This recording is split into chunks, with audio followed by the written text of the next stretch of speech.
Steve, busy weekend for us. Was up in Sheffield on Friday and Saturday night. Friday night didn't go quite the way we wanted, but Saturday night a very good night for us. Yeah, how it is boxing, isn't it? It's downs and ups and downs, and Friday was a disappointing day. Been golfing all day and burnt me napper, so I had an headache when I was going over there, but we went obviously to watch Charlie's golfer, who used to be with VIP, fighting our lad Mickey Ellison, and to be honest with you, I expected Mickey to win, so it's always disappointing. Mickey won the previous account. Yeah, it's always disappointing when your lads lose for whatever reasons, but I really wanted him to win on Friday night. It was a genuine title, the English title, and I thought he'd be more than capable of beating Charlie, but he didn't, and there's no controversy in it, you know. Fair play to Charlie. I thought Charlie boxed the best we've ever seen. He come out, and I've never seen that in the 15 fights on any VIP shows off him. His first 3 rounds, he was absolutely tremendous. He looked a completely different fight. I mean, and those 3 rounds won him the fight for me, because after that there wasn't much in it, you know. But he dominated in the first 3, and it's won him the fight. I mean, I spoke to Mickey since, and like, you know, Mickey says fair play to him. You know, I struggled getting under his jab and getting into him, and he only kind of done it in the last few rounds when he started to get to Charlie and turn the fight around a little bit, but it was too late then, wasn't it? You know, Charlie had already got that good lead from the start, but obviously he had that, well, when we was watching where we was, it looked like it was a nosebleed because the blood was all coming down there, but it was actually a cut in the middle of his eye from as early as either the first or second round, and I think it was an elbow in the first round, he was saying. Yeah, he said to me it was an elbow, which again from where we was, we couldn't see what it was, so you know, he'd like a rematch, and you know, we give them a rematch after the win, so I think it'd be only fair if we could get that. Well, I think that was a better fight even than the first one. So realistically, I think a rubber match would be perfect, wouldn't it? Yeah, it's 1-1, isn't it? So it'd be nice for him to have that. I mean, as I say, there's no arguments about it. Charlie won the fight, and he won it well, but it was the first 3 rounds, and whether it was the cut or whatever, I don't know, that affected Mickey's performance, but you know, he wasn't as good as he can be, but it might be the fact that Charlie was a lot better than he's shown in the past, wasn't it? And so, disappointing night on Friday, disappointing result, but fair play to Charlie Schofield, he turned up, didn't he? He did, but then Saturday night, everything changed. It was a great night for us. We had 3 fighters on and 3 wins, so I think did Reece kick us off? He did, didn't he? Yeah, Reece Mould was the second fight of the night, and but our first fight. So. Yeah. To be honest with you, he's coming off the loss, which was no disrespect to him, losing to Lee Woods for the British title, and he put up a really good performance. You know, one stage of that fight, he looked like he was going to go on and win it. So there's nothing to discredit himself or get upset about. He just lost to a good fighter for the British title, but he needs to get back on the horse quick, and he's done that, and he's had a win, and now we've got to start looking for titles for him, but he has decided that he's going to give up on featherweight and move to super featherweight. Yeah, well, he looked huge on the night, didn't he? Yeah. But then we had Jake James. He'd not been out for since I think Christmas. Yeah, it's about 15 months with Jake, and to be honest, it showed a little bit, because he's a fighter who's reactive and works on his timing, and his timing was out a little bit, but he got a good 4 rounds, and he looked good. Strong kid as well. And the kid was naturally bigger than him as well, but if it would have been over 6, he might have got him out there, but the 4 rounds, getting the ring rust, will do him no harm. The good thing in that fight, his best round was the last round, the 4th round. He got all his timing together and was landing the shots that we used to him watching land, you know, in the first round. Yeah, listen, he's a quality fighter, and he'll do something, and it'll be interesting to watch him develop now. Mr. Mark Leach against Thomas Asomba. Wasn't quite the war that we thought it was going to be. It was more of a chess match, wasn't it? Yeah, it was a strange fight. I mean,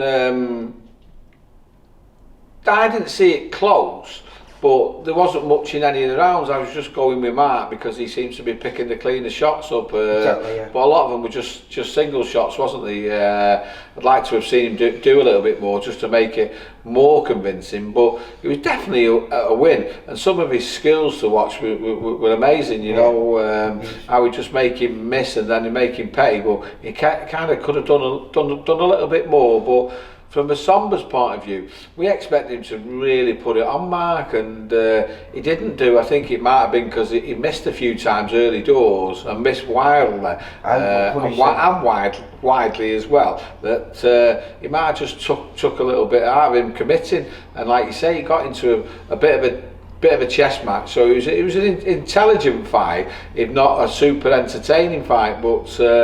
He's a good fighter, Somber. Yes. And only good fighters beat him. Yeah, only good fighters beat him, and he never really troubled Mark at all. And that was over the full 12 rounds. So at the end of the day, what you've got to say with Mark is he's beat a very good fighter in a final eliminator for the British title after winning 2 eliminators. So he can't be denied now, and he's determined to be Salford's next British champion, and I think the 3rd one, yeah. Well, I think the only blemishes when I interviewed Mark after the fight were a couple of head clashes that he had. So outside that, he didn't really land anything too clean on him. But when he did catch him a couple of times, I'll tell you something, Mark's got a chin on him, hasn't he? Yeah. I mean, to be honest with you, if you look back, he never flinched, did he, when he got it, and he did get it a couple of times, but you know, most of the times he was avoiding the punches. I also think he'll benefit from that because it's the first time Mark's won 12 rounds, and I think he always holds back a little bit. So I think the next time when he fights for the British title, which is that you've said that's his next fight, isn't it? We don't know who, we're not sure when, but that was a final eliminator. Yeah. I mean, if it gets delayed and we've got to get him out just to keep him moving, we'll have to do that. But I don't particularly want to give him tick-overs because he's too good for that. And the British titles, it's got to be coming hopefully sooner than later, yeah. And is that going to be the winner? Because it's now been put out there, hasn't it? Jason Cunningham against Brad Foster. So yeah. That's got to happen first. Yeah, I mean, I believe the purse bids are out for that this week. Don't know who's going to win it, whether it's Frank Warren who looks after Brad Foster, or I'm believing because Jason beat Cal Yafai, one of Eddie's and Matchroom's guys, that they're going to try and win it for him. I don't know, but whoever wins that, they've got to fight Mark for the British title. Might be the European champion, they vacate the British and Mark has to fight someone else for the vacant British. That's a possibility, but we don't know what's going to happen yet. All we do know is that Mark will be challenging for the British title next, yeah. So 3 out of 4 over the weekend, not too bad. Well, not what we wanted really, but it is, you know, I mean, let's be right, we was expecting 4 out of 4, but it doesn't always plan out like that, does it? So what's next? Because we've got a couple of weeks before we've got anyone back on the yeah, we've FightZone gone TV through a shows. little quiet spell now. I mean, I was trying to get a few more on these FightZone shows, like on the undercard things, they're on ticket deals, and they've got to sell the tickets, which is fair enough, you know. They don't do that, they're not fighting, and you know, we're supportive of that, and I'll help the kids, you know, and I'll help Dennis and the FightZone people as much as I possibly can, because it's an extra platform for the kids to fight. And the way I look at it Good is, setup though, wasn't it? yeah, it's a great setup and everyone likes it. I'm not sure if it's just because they've not been out for ages, but they all get stuck into the booze, don't they? And that's why I did, didn't it? Yeah, and have a good time, and you know, to see live sport is great. Again, for us boxing fans as well, it's extra good for us, isn't it? You know, so yeah, let's hope it works. And you know, I'm supporting it with my lads, and like I'm saying to them, look, the money's not there on these. They've got to build the app up and let support you. You've got to do your ticket deals. So you mean, it's like I normally take a commission off the kids for going on the TV shows, but I've just said to them, while they're building that up, we're not going to class that as a TV thing. So there's no commission you've got to pay me. I don't want to be taking money off you while you're doing ticket sales, or they're not paying you as much as you would do on the TV. So I understand it from the FightZone side, I understand it from the management side of my own, I understand it from the boxers side. Lads just want to fight, don't they? And if it was just all about the money, some of them wouldn't be fighting. So it's good that they're all taking the opportunities, and people are begging Dennis to get on the shows, as I am with a few of the kids. So we're in talks for some of our September shows going well, that's what I was going to ask you next. Yeah. A quick update, because I know we did touch on it last time, but I'm feeling a few weeks further on. Am I right? You've got a couple of shows penciled in Liverpool in September, and then back-to-back shows in Bolton? That's what we've got penciled in, and subject to everything going all right with the COVID situation, and no restrictions from the board, and no capacity limitations from the venues, which I'm hoping by September, and I'm crossing my fingers here, it should be all clear. I think we've got 5 dates penciled in for September, 3 in Liverpool, two at Bolton, which is like the Manchester area, and then we're doing one in Hull with Tommy Carl on the 1st of October. So we've got a few kids beside from Chester. We're going to look at doing one on the Wirral as well. Maybe we make Mason Cartwright topping the bill there. You've signed some quality kids over this lockdown. I think there's, I don't know exactly how many, but I've been chatting to them just over the last few weeks, and between them all, there must be over close to 25 national titles between them. Yeah. In fact, if you had Brandon Dior in that, because he was right at the beginning of lockdown, probably about 30 odd national titles between them.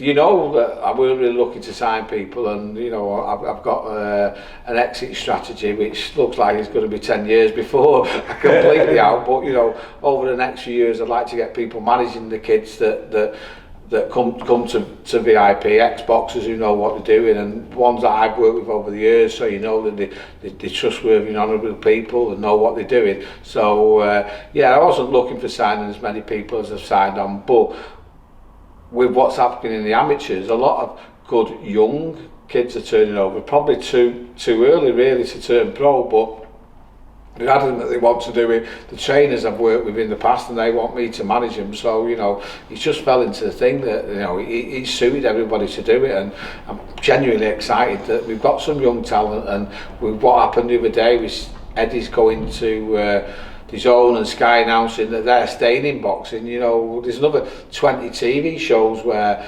things are going to happen with opportunities for a lot of kids that we've built up who are now like 8-10 round fighters and nearly ready for titles. So the 4-rounders we're bringing on to kind of support them. I think this helps the conveyor belt, doesn't it? Because you've got those fighters, as you just said, that are built, that are already ready for moving on to the bigger stage.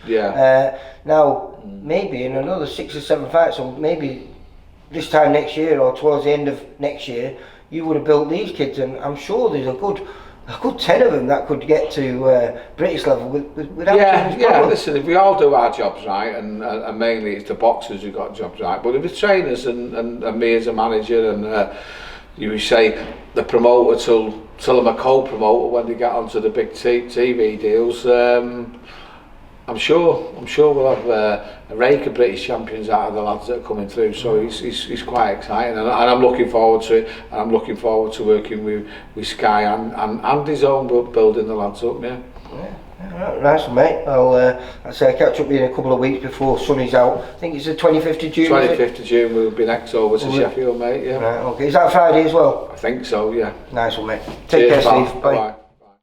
For all boxing info, news and latest interviews, amateur and pro, across the north, click and subscribe. VIP Boxing Promotions. Also Twitter, Instagram and Facebook.